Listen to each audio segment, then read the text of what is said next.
भारतीय संविधानाबद्दल मी खरी श्रद्धा निष्ठा बाळगीन, भारताचे सार्वभौमता एकात्मता उन्नत राखीन आणि आता जे कर्तव्य मी हाती घेणार आहे ते निष्ठेपूर्वक पार पाडीन।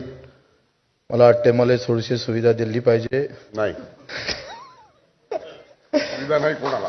सेना नेते एकनाथजी शिंदे साहेब, मुख्यमंत्री देवेंद्रजी यांचे आभार मानतो आणि छत्रपती संभाजीराजांना अभिवादन करतो।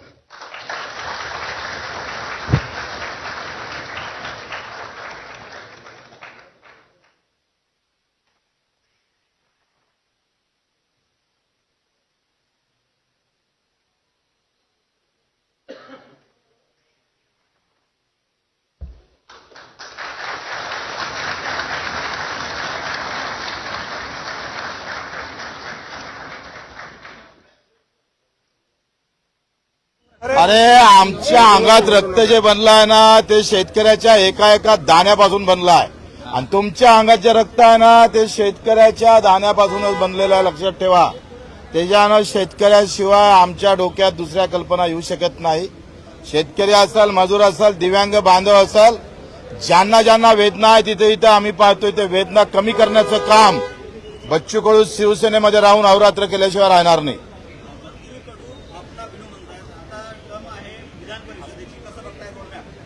मला वाटतं आमची सगळी तयारी झालेली आहे। 19 तारखेचं आमचं दिव्यांगासाठी आंदोलन पण आहे। काल परवा माझं मुख्य सचिवासोबत भेट झाली।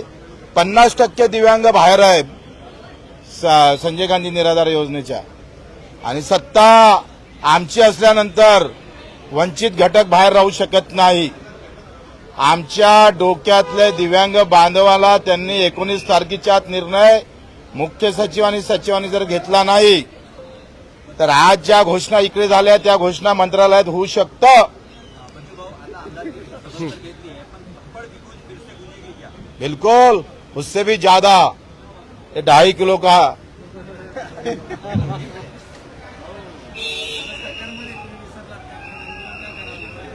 अरे काय म्हणजे काय असं लिखित आहे का? असा नियम आहे का? असा नियम आहे का सत्तेत असल्यावर आंदोलन करायचं नाही, बोलायचं नाही, असा काही नियम आहे? मी राज्यमंत्री असताना सुद्धा दिल्लीच्या आंदोलनात सहभागी झालं होतं, ते थोडंसं दाखवा।